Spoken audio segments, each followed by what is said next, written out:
혹시 여러분도 모르게 우리 강아지가 나를 싫어하게 만드는 특정 행동들을 알고 계시나요? 요즘 역관광 챌린지가 유행할 정도로 강아지의 시선에서 느낄 수 있는 불편한 점들을 재미있게 표현한 쇼폼들이 많아지고 있죠. 반려인들이 잘 몰라서 실수로 하는 행동 8가지를 정리해보았습니다. 강아지의 마음을 이해하고 앞으로도 더 행복한 시간을 보낼 수 있도록 한번 같이 알아볼까요? 첫 번째, 갑작스러운 큰소리. 첫 번째는 갑작스러운 큰소리예요. 반려견들은 우리보다 훨씬 더 예민한 청각을 가지고 있죠. 예를 들어 청소기 소리나 갑작스러운 천둥소리, 심지어는 우리가 무심코 떨어뜨린 물건 소리도 반려견에게는 큰 스트레스를 줄 수 있어요. 과학적으로 반려견은 4배나 더 높은 주파수의 소리를 들을 수 있다고 해요. 한 연구에서는 강아지가 큰 소리에 스트레스를 받으면 코티솔이라는 스트레스 호르몬이 증가한다고 밝혀졌다고 해요. 그러다 보니 가급적 조용한 환경을 만들어주고 큰 소리로 놀라지 않게 주의하는 것이 중요하겠죠. 두 번째, 낯선 사람과의 접촉. 길을 걷다 보면 많은 사람들이 귀여운 반려견에게 다가와서 만지고 싶어 하죠. 하지만 낯선 사람 손길은 반려견에게 큰 불안감을 줄 수 있어요. 특히 처음 보는 사람의 갑작스러운 접촉은 공격적인 신호로 받아들여질 가능성이 커요. 한 연구에서도 강아지는 처음 보는 사람이 자신에게 다가오는 순간 몸을 움츠리거나 꼬리를 내리는 등의 스트레스의 신호를 보일 수 있다고 하더라고요. 반려견이 불편함을 느끼지 않도록 천천히 접근하고 반려견의 반응을 살피는 것이 중요하죠. 이 부분은 요즘 패티캣 중에 하나로 많은 분들이 인지하고 계시는 부분이긴 하지만 아직도 종종 이 부분을 간과하고 귀엽다고 막 만지려는 분들이 있어요. 그럴 때는 강아지 목줄에 가끔씩 신발 같은 그런 액세서리가 있거든요. 그 부분을 유의 깊고 눈으로만 예뻐해주세요. 쓰담쓰담 하는 거 좋아해요. 이런 부분을 좀 참고해서 강아지들이 예뻐해주시면 좋을 것 같아요. 세 번째, 억지로 다른 강아지와의 만남. 반려견은 사회적인 동물이긴 하지만 강아지들끼리도 교감은 자연스러워야 해요. 억지로 다른 강아지와 가까워지도록 하면 오히려 사회화에 방해가 될 수 있다고 해요. 이 처음 만난 강아지와 강제적인 접촉은 이런 반응을 더욱 유발한다고 해요. 편히 자연스럽게 서로 다가갈 수 있도록 시간을 주시는 게 매우 중요해요. 네 번째, 과도한 애정 표현. 강아지에게 사랑을 주고 싶어 안아주고 뽀뽀를 하고 싶을 때가 많죠. 하지만 실제로 강아지는 포옹이나 강한 애정 표현을 좋아하지 않을 수도 있어요. 강아지는 자신의 몸을 구속당한 느낌을 받는 것을 불편해한다고 해요. 실제로 강아지를 안는 동안 스트레스 신호인 혀를 내름거리거나 눈을 피하는 등의 행동을 볼 수 있거든요. 반려견과의 애정 표현은 강아지가 다가왔을 때 천천히 자연스럽게 하는 것이 중요하죠.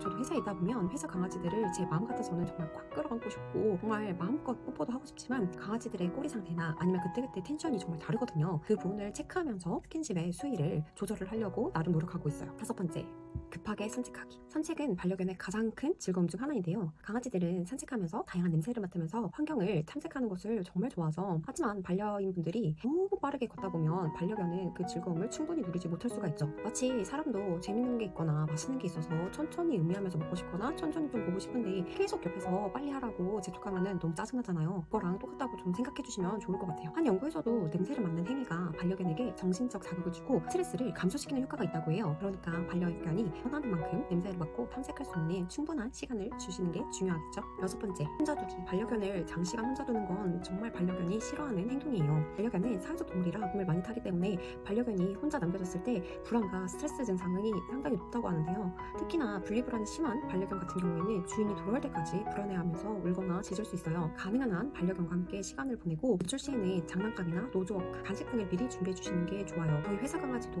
2마리 중에 1마리가 말티푸인데 말티푸가 특성상 분리불안이 더 심하다고 하더라고요. 동료인 반려인분도 항상 반려견과 동반 출근할 수 있는 회사를 찾는 이유가 한 번씩 집에 두고 출근할 때면 정말 포기하지 않고 오라고 하더라고요. 많은 예비 반려인분들은 이러한 상황도 생길 수 있다는 거를 인지하고 반려견의 입양을 신중하게 결정해 주시는 게 좋겠죠. 일곱 번째, 목줄을 강하게 잡기. 목줄을 너무 강하게 잡거나 산책 중에 갑자기 당기면 반려견에게 큰 스트레스를 줄 수 있어요. 강아지가 탐색하려고 할 때마다 목줄을 잡아당기면 반려견은 자유를 억압당하는 느낌을 받게 된다고 해요. 목줄을 부드럽게 조절하는 반려인일수록 반려견이 산책을 더 즐기고 연과 유대감도 강해진다고 해요. 반려견과의 산책은 즐겁고 편안한 시간이 되어야 하기 때문에 목줄을 너무 세게 잡기보다는 부드럽게 잡고 강아지의 속도에 맞춰서 함께 걸어주세요. 마지막은 훈련의 부재예요. 훈련을 하지 않는 것도 반려견에게 큰 스트레스가 될 수 있어요. 훈련은 단순히 명령을 따르게 하는 것뿐만 아니라 반려견에게 안정감을 주고 주인과의 신뢰를 쌓는 데 중요한 과정 중 하나예요. 반려견은 명확한 규칙과 일관된 훈련을 통해서 더 행복해지고 더 안전한 생활을 할 수가 있어요. 훈련이 잘 된 반려견은 스트레스 수준이 대체로 낮고